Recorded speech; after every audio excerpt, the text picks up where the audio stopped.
கண்டிப்பா ஆக்ரோஷம் தான். அது ஆனா வந்து நம்மகிட்ட இருக்காது. வெளி ஆட்கள்கிட்ட காட்டும். ஜல்லிக்கட்டு பிரச்சனைக்கு அப்புறம் கோம்பை வந்து நிறையா வெளியே வந்திருக்குது. அவங்க வந்து எந்த இடமும் இருக்கிறாங்களோ அந்த இடத்துக்கு தகுந்த மாதிரி தங்களை கட்டமைச்சுக்குவாங்க. ஒரு 2 ஏக்கர்ல கொண்டு போய் நான் விட்றேன் அப்படின்னா அந்த 2 ஏக்கரையும் அவங்க பார்த்துக்குவாங்க. ஒரே டாக் பார்த்துக்குவோம். இல்லை ஒரு சின்ன வீட்டுக்குள்ளார நான் வச்சு பெட்டா மட்டும் வளர்த்த போகிறேன் அப்படின்னா அதுக்கும் அதை தன்னை மாற்றிக்கும்.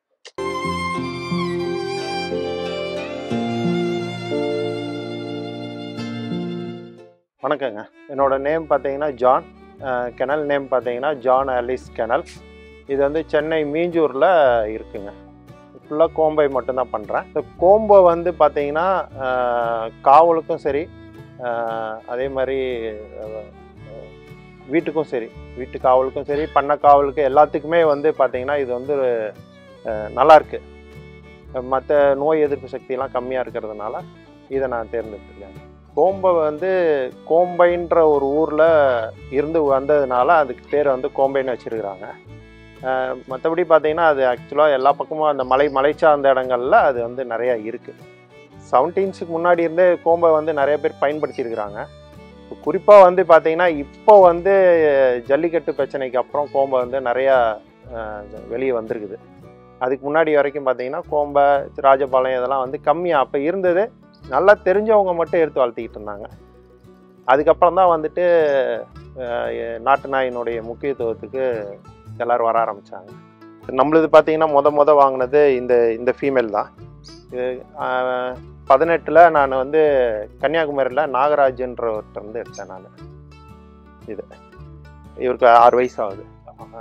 நான் இதுக்கு முன்னாடி வந்து வெளிநாட்டு நாய்ங்கள்லாம் நிறையா வச்சுருந்தேன். ஒரு 10 வருஷமாக வச்சுருந்தேன். இப்போ அவங்கள வந்து ப்ரீட் பண்ண முடியல என்னால். ஏதாவது நோய் அடிக்கடி இது வர்றது, டாக்டர்கிட்ட கூப்பிட்டு போகிறது, இந்த மாதிரி செலவுகள் தான் ஜாஸ்தியாக இருந்தது. அதுக்கப்புறம் ஒரு கட்டத்தில் அதை நிறுத்திட்டு அதுக்கப்புறம் தான் வந்துட்டு நான் வந்து இந்த ப்ரீடுக்கு மாறினேன். ஸோ இவங்களில் வந்து செலவு ரொம்ப கம்மி. அதே சமயத்தில் நோய் எதிர்ப்பு சக்தி இருக்கனால இவங்களுக்கு அந்த டாக்டர்கிட்ட போகிறது வர்றது இதெல்லாம் வந்து ரொம்ப கம்மியாக இருக்குது. நம்ம ப்ரீடுன்றதுனால இவங்கள்ட்ட வந்து எந்த ஒரு குறையும் இல்லாமல் இருக்காங்க. கோம்பையில் வந்து பார்த்தீங்கன்னா நிறத்தில் வந்து 4-5 நிறம் இருக்குங்க. இப்போ 4-5 நிறம் இருக்குது. புளிச்சாரல் கோம்பைன்னு சொல்லுவாங்க. அது பார்த்தீங்கன்னா பிரிண்டில் மாதிரி வரி வரியாக வரும். அதுக்கப்புறம் வந்துட்டு போர்க் கோம்பைன்னு சொல்லுவாங்க.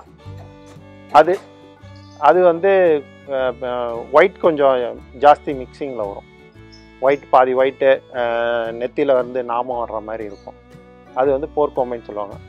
அதுக்கப்புறம் இதிலே பார்த்தீங்கன்னா 2 நிறம் வரும். இது வந்து ரத்த சவலைன்னு சொல்லுவாங்க. அந்த நிறம் வந்து ஃபான் கலர்.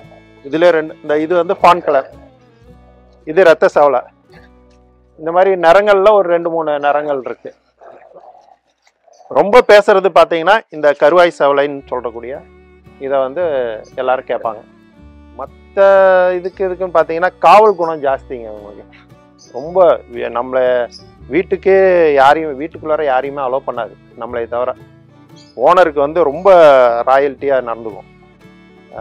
மற்ற டாகுங்க மாதிரி குலைச்சிக்கிட்டேவும் இருக்காது. நம்ம ஓனர் இருக்காங்க அப்படின்னா உள்ளார வந்துட்டாங்கன்னா சைலண்ட் ஆகிடும். இப்போ நீங்களே உள்ளே வரும்போது பார்த்துருப்பீங்க எல்லாரும் எப்படி அவங்கள உள்ளே விடாமல் குலைச்சாங்களோ அதே மாதிரி தான். அதுக்கப்புறம் நம்ம வந்துட்டோன்னா அவங்க அமைதியாகிடுவாங்க. திரும்ப நீங்கள் உள்ளே வந்தீங்கன்னா உங்களை அலோவ் பண்ணாது. ஸோ உயரம் வந்து நார்மலாக இவ்வளோதாங்க சார், இவ்வளோதான் வருவாங்க. 18லேருந்து 20 ஃபீமேலு இன்ச்சஸ் தான் இருக்கும். மேல் வந்து கொஞ்சம் ஜாஸ்தி 22-24 வரைக்கும் வரும். மற்றபடி ஸ்கொயர் டைப்பில் இருப்பாங்க. மாஸ்க் இருக்கும், பிளாக் கலர் மாஸ்க் வரும். ஒரு சில இதுக்கு கொஞ்சம் கம்மியாக இருக்கும். இதோட தலை பார்த்தீங்கன்னா கொஞ்சம் எப்படி இருக்கும்னா உங்களுக்கு ஒரு ஆப்பிள் டைப்பில் தான் இருக்கும். சைடில் 2ம் கொஞ்சம் பெருசாக இருக்கும். மூக்கு கொஞ்சம் நீளம், ரொம்ப நீளம் இருக்காது, கொஞ்சமாக இருக்கும். செஸ்ட்டு பார்த்தீங்கன்னா கொஞ்சம் அகலமாக இருக்கும். கால் போன் ஸ்ட்ரென்த் வந்து இவங்களுக்கு கொஞ்சம் ஜாஸ்தி. அதனால தான் வந்து பார்த்தீங்கன்னா அந்த முன்னாடிலாம் வந்து இதுங்களை வந்து வேட்டைக்கெலாம் வந்து பயன்படுத்தும் போது பார்த்தீங்கன்னா பெரிய இந்த காட்டு பண்ணி வேட்டைக்கெல்லாம் வந்து நிறைய பயன்படுத்தியிருக்காங்க இதுக்கு முன்னாடி. இந்த காவலுக்குன்னு பார்த்தீங்கன்னா இவங்க எல்லா இடத்துக்குமே வருவாங்க. மற்ற டாகெலாம் பார்த்தீங்கன்னா வீட்டுக்குன்னு மட்டும்தான் சில நாய்கள் வந்து இதாகும். ஒரு சில டாகுங்கள் பார்த்தீங்கன்னா தோட்டத்துக்கு அந்த மாதிரி பெரிய பெரிய பண்ணைங்களுக்கு அந்த மாதிரி இடத்துக்கு வந்து பயன்படுத்துவாங்க. கோம்பையை பொறுத்த வரைக்கும் பார்த்தீங்கன்னா நம்ம வந்து எல்லா காவலுக்குமே பயன்படுத்தலாம். வீட்டு காவலுக்கு பயன்படுத்தலாம், பண்ணை காவலுக்கு பயன்படுத்தலாம்.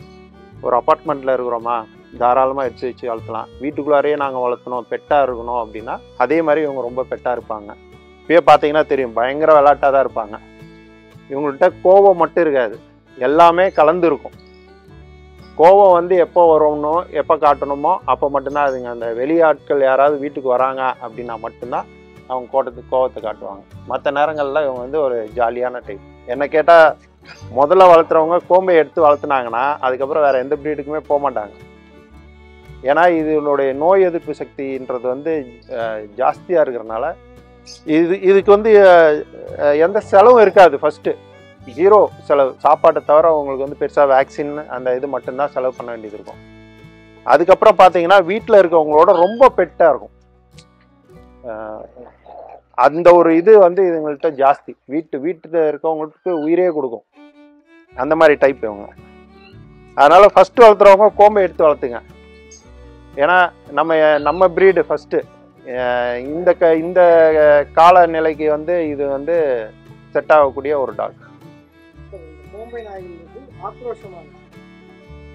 கண்டிப்பா ஆக்ரோஷம் தான். அதனால் வந்து நம்ம கிட்ட இருக்காது, வெளி ஆட்கள்கிட்ட காட்டும்.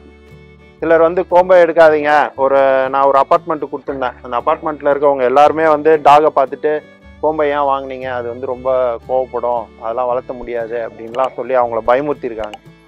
ஆனால் அது வந்துட்டு பார்த்தீங்கன்னா அப்பார்ட்மெண்ட்டில் சூப்பராக அது இருந்திருக்கு.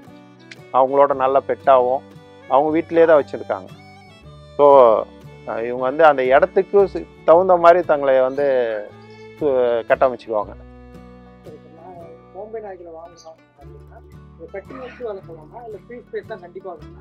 ஃப்ரீயாக விட்டு வைக்கிறது ரொம்ப நல்லதுங்க.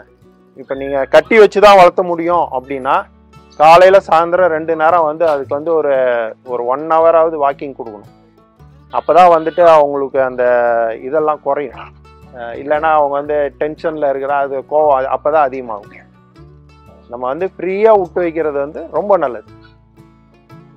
இல்லை கேஜ் இருந்ததுன்னா கேஜில் போட்டு வைக்கலாம். கொஞ்சம் நேரம் இது மாதிரி விளையாட விட்டோன்னா இவங்க நல்லா ஃப்ரீ ஆகிடுவாங்க. உணவை பொறுத்த வரைக்கும் இவங்க எல்லாமே சாப்பிடுவாங்க. வீட்டு சாப்பாட்டில் எல்லாமே சாப்பிடுவாங்க. பட் நமக்கு வந்து நான் என்ன கேட்டிங்கன்னா கொடுக்க சொல்கிறது வந்து பார்த்தீங்கன்னா சிக்கன் வந்து மிக்ஸ் பண்ணி கொடுங்க. ரைஸ் வந்து ஒரு 20 to 40% ரைஸ் சேர்த்துக்கிங்க. மீதி இருக்கிற இது வந்து சிக்கன் இல்லைன்னா எக்கு இல்லைன்னா வெஜிடபிள்ஸில் வந்து நிறையா இருக்குது. ப்ரொக்கோலின் இருக்குது, மஞ்சள் பூசணிக்காய் சேர்த்தலாம், சக்கரவள்ளி கிழங்கு சேர்த்தலாம், உருளைக்கிழங்கு, கேரட்டு, பீன்ஸு இந்த மாதிரி ஐட்டங்களும் நம்ம சேர்த்தலாம். தயிர் சேர்த்தலாம். இதெல்லாம் வந்து நம்ம அடுத்து ஆட் பண்ணிடணும். ஆனால் ரைஸ் பார்த்தீங்கன்னா 40%க்கு மேலே போகாமல் இருக்கிறது நல்லது. ஒரு நாளைக்கு எத்தனை வேலை உணவு? இப்போ பெரிய டாகுங்களுக்கு ஒரு வேளை தாங்க. பெரிய டாகு ஒரு வேளை வைக்கிறது தான் கரெக்டாக இருக்கும். நீங்கள் 2 வேளை வச்சிங்கன்னா ஏதாவது ஒன்றை வந்து அவங்களே வந்து பாதி வச்சுருவாங்க. 2 வேலையெல்லாம் வச்சிங்கன்னா பாதி வச்சுருவாங்க. ஏன்னா இவங்க வந்து கரெக்டாக மெயின்டைன் பண்ணுவாங்க உடம்ப. ரொம்பவும் சாப்பிட மாட்டாங்க. நம்ம என்ன தான் சிக்கனே கொடுத்தீங்கனாலும் கரெக்டாக அந்த லிமிட்டாக சாப்பிட்டுட்டு மீதியை வந்து வச்சுருவாங்க. ஆமாம், கண்டிப்பாக வந்து குட்டிங்களுக்கு வந்து புரோட்டீன் அதிகம் உள்ள உணவுகளை வந்து நீங்கள் சேர்த்துறது ரொம்ப நல்லது. புரோட்டீன் உணவுகள் வந்து பார்த்திங்கன்னா தயிர், எக்கு, பன்னீர் அந்த மாதிரி உணவுகளை நீங்கள் நிறையா சேர்த்தணும். சிக்கன் வந்து நிறையா கொடுக்கலாம். சிக்கனில் வந்து போன்லெஸ் சிக்கன் வந்து நீங்கள் ஆட் பண்ணிக்கலாம். எங்கள்கிட்டருந்து பார்த்தீங்கன்னா நான் வந்து 40 டேஸ்க்கு மேலே கொடுப்பேன். அதாவது ஃபஸ்ட்டு வேக்சின் போடுற டேட் வரும்போது நான் வந்து அதை வந்து கொடுக்கறதுக்கு ஆரம்பிப்பேன். வேக்சினை பொறுத்த வரைக்கும் நீங்கள் எடுத்துகிட்டு போயிட்டு வேக்சின் பண்ணி அதை வளர்த்துறது வந்து ரொம்ப நல்லது. ஏன்னா கண்கூடாக நீங்கள் வேக்சின் போட்டிருக்கோம் அப்படின்ற ஒரு இது உங்களுக்கு வரும். ஃபஸ்ட்டு அதை எடுத்து நீங்கள் வேக்சின்லாம் போடும்போது தான் உங்களுக்கு அதனோட டச்சப்பு உங்களுக்கு கரெக்டாக வரும். என்னென்ன பண்ணணும் அப்படின்ற ஒரு இது உங்களுக்கு வரும். நான் வந்து ஒரு 30 டேஸுக்கு மேலே நான் வந்து மதர்கிட்ட இருக்கும்போதே வந்து என்னோடய ஃபீடிங் வந்து கொடுக்க ஆரம்பிச்சிருவேன். என்னோடய ஃபீடிங் நல்லா சாப்பிட்டு பழகிட்டோம். நல்லா சாப்பிட்டு பழகினதுக்கப்புறம் நான் வந்து வெளியில் கொடுப்பேன். அப்பார்ட்மெண்ட்டில் ஒரு கருத்து இருக்குது, இந்த கோம்பை ரகம் வந்து அப்பார்ட்மெண்ட்டுக்கு செட் ஆகும். தாராளமாக அதுதான் சொல்கிறேன். அவங்க வந்து எந்த இடமும் இருக்கிறாங்களோ அந்த இடத்துக்கு தகுந்த மாதிரி தங்களை கட்டமைச்சுக்குவாங்க. ஒரு 2 ஏக்கரில் கொண்டு போய் நான் விட்றேன் அப்படின்னா அந்த 2 ஏக்கரையும் அவங்க பார்த்துக்குவாங்க. ஒரே டாக் பார்த்துக்குவோம். இல்லை ஒரு சின்ன வீட்டுக்குள்ளார நான் வச்சு பெட்டாக மட்டும் வளர்த்த போகிறேன் அப்படின்னா அதுக்கும் அதை தன்னை மாற்றிக்கும். அந்த மாதிரி ஒரு குணம் உள்ள டாக் இது. இப்படி தான் இருக்கும், இப்படி தான் வச்சுக்கணும்லாம் கிடையாது. எல்லாத்துக்குமே இவங்க வந்து அடாப்ட் ஆவாங்க. இவங்களுக்கு பயிற்சின்னு நான் எதுவும் தனியாலாம் சொல்கிறது இல்லைங்க. நம்ம அப்படியே வளர்த்துறது தான். நம்ம சொல்ல சொல்ல அவங்களே கேட்குறாங்க. இப்போ கேஜெல்லாம் திறந்து உள்ளே போன்னு பேர் சொன்னாவே போதும், அவங்களே கரெக்டாக அவங்கவுங்க கேஜில் வந்து ஏறிடுவாங்க. அவங்களுக்கே அந்த இது வந்து ஆட்டோமேட்டிக்காக இருக்குது. நம்ம வந்து இன்னும் வீட்டில் வந்து நம்ம அவங்கள்ட்ட பேசிக்கிட்டே நம்ம ஃப்ரீயாக விட்டு வச்சுருக்கும் போது அவங்க நல்லா புரிஞ்சுக்குவாங்க. அதனால் ட்ரைனிங்ன்றது தனியாக தேவையில்லை. தாராளமாக நீங்கள் எடுத்து அப்படியே நீங்கள் உங்களுடைய இதுலேயே வளர்த்தலாம். தனியாக உங்களுக்கு ட்ரைனிங் கொடுக்கணுன்னு அவசியம் இல்லை. இல்லை ஷோக்கெல்லாம் எடுத்துகிட்டு போவாங்க, அவங்களுக்கு தான் வந்து தனியாக ட்ரைனிங் கொடுத்து அதை வந்து ஷோவில் போய் நிற்க வைக்கிறது அதெல்லாம் பண்ணுவாங்க. பட் வீட்டில் வந்து நம்ம ஃப்ரீயாக வளர்த்துற டாகுக்கு தேவை. சரி சார், நாட்டு ரக நாய்களுக்கு வேக்சின் தேவையில்லைன்னு சொல்கிறாங்க. இதை பெரிய அடல்ட்டுக்கும் பப்பீஸ்க்கும் சேர்த்து சொல்லுங்கள். கண்டிப்பாக டாக்னா வேக்சின் போட்டு தான் ஆகணும். இப்போ இருக்க காலநிலைக்கு வந்து பார்த்தீங்கன்னா வேக்சின் வந்து ரொம்ப மஸ்ட், போட்டே ஆகணும். அதே மாதிரி வெறிநாய் தடுப்பூசியும் கண்டிப்பாக போடணும். அந்தந்த டேட் வரும்போது 41 டேஸில் ஃபஸ்ட்டு வேக்சின் போடணும். அதுக்கப்புறம் எவ்ரி 21 டேஸ்க்கு ஒருக்க அடுத்த next first booster, second booster போடணும். 90வது நாள் வெறிநாய் தடுப்பூசி போடணும். இது முடிஞ்சதுக்கப்புறம் பார்த்தீங்கன்னா இயர்லி ஒன்ஸ் வந்து வெறிநாய் தடுப்பூசியும் வேக்சினும் ஒன்று வந்து இயர்லி ஒன்ஸ் போடணும்.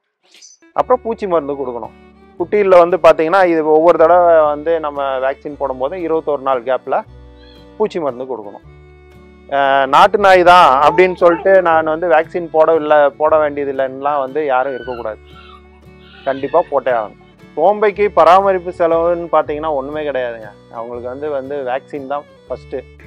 அதுக்கடுத்தது வந்து பார்த்தீங்கன்னா ஃபுட்டு வந்து நம்ம நார்மலாக வந்து சிக்கனு, எக்கு, தயிர் இந்த மாதிரி கொடுக்குறது தான், அவ்வளோதான். இவங்களுக்கு வந்து பெருசாக வந்து பராமரிப்புன்றது வந்து வேறு ஒன்றும் கிடையாது.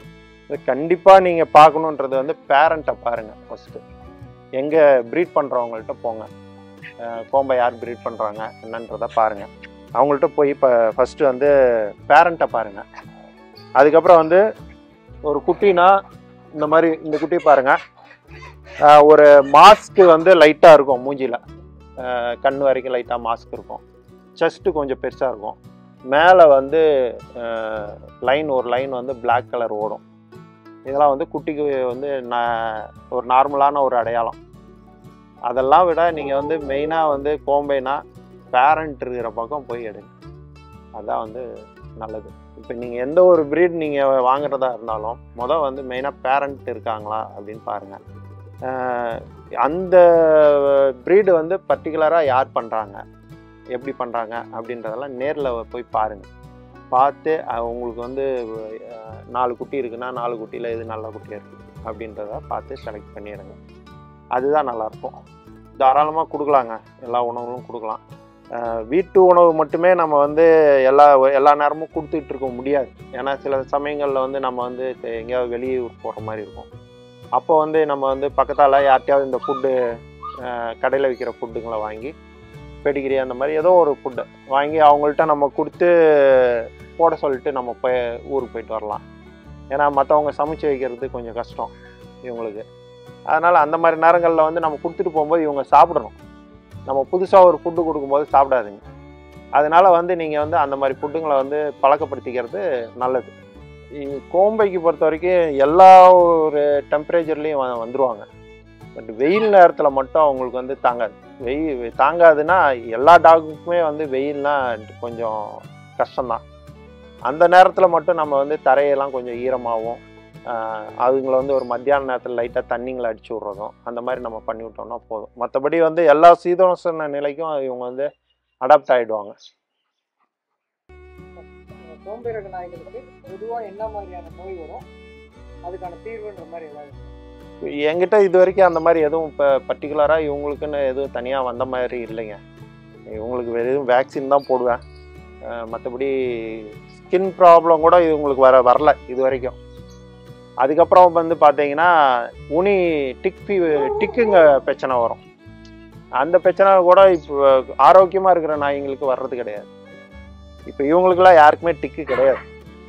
ஸோ அந்த இதுவுமே பார்த்தீங்கன்னா ஃபுட்டில் வந்து நம்ம கரெக்டான ஒரு விட்டமின்ஸ் மினரல்ஸ் எதுவுமே அந்த நம்ம வந்து கரெக்டாக சேர்த்தாதப்போ தான் வந்து அந்த பிரச்சனையும் வரும். அதனால் இவங்களுக்கு வந்து நீங்கள் நினைக்கிற மாதிரி அந்த மாதிரி எந்த ஒரு பிரச்சனையும் வந்ததில்லை. ஒரு நார்மலாக தான் இருப்பாங்க. இங்கே வந்து பார்த்தீங்கன்னா நம்ம கிணலில் வந்து பார்த்தீங்கன்னா மேல் 10,000லேருந்து ஆரம்பிக்குது. அதுக்கப்புறம் வந்துட்டு ஏஜுக்கு தகுந்த மாதிரி கொஞ்சம் வேக்சின்லாம் போட்டோம்னா கொஞ்சம் ரேட்டு வந்து முன்ன பின்ன இருக்கும். ஃபீமேல் வந்து 8லேருந்து ஆரம்பிக்குது. அதுவும் அதே தான். இப்போது ஒரு 30 டேஸில் 35-40 டேஸில் எடுத்திங்கன்னா ஒரு ரேட்டு, 2 மாதம் கழிஞ்சு எடுத்தோம்னா ஒரு ரேட்டு, அந்த மாதிரி அந்த செலவுக்கு தகுந்த மாதிரி கொஞ்சம் இதாக இருக்கும். இப்போ என்னோடய பார்வை என்னன்னு பார்த்தீங்கன்னா, இவங்க வந்து ஒரு செலவு வந்து கம்மி. ஃபஸ்ட்டு இவங்கெல்லாம் வந்து கோம்பைனாவே அழிஞ்சிருச்சு அப்படின்னு சொல்லி ஒரு இது இருந்தது. ராஜபாளையம் கூட ஓரளவுக்கு இருந்தது எல்லா பக்கமும். ஆனால் பட் கோம்பை வந்து பார்த்தீங்கன்னா நிறைய பேருக்கே தெரியல, கோம்பைன்னு ஒன்று இருக்குதா அப்படின்றதே தெரியல. இப்போவே கூட எங்கிட்ட வந்து நிறைய பேர் கேட்குறது என்னென்னா, கோம்பைன்றது ஒன்று இருக்கா அப்படின்ற மாதிரி தான் கேட்குறாங்க. கோம்பையா, அது என்ன ப்ரீடு அப்படின்ற மாதிரி தான் கேட்குறாங்க. ஸோ இது வந்து நிறைய பேர்த்துக்கு வந்து தெரியணும். ஃபஸ்ட்டு இப்படி ஒரு டாக் இருக்குன்றது தெரியணும். இதுங்களை வந்து இன்னும் கொஞ்சம் வந்து டெவலப் பண்ணணும். அதுதான்.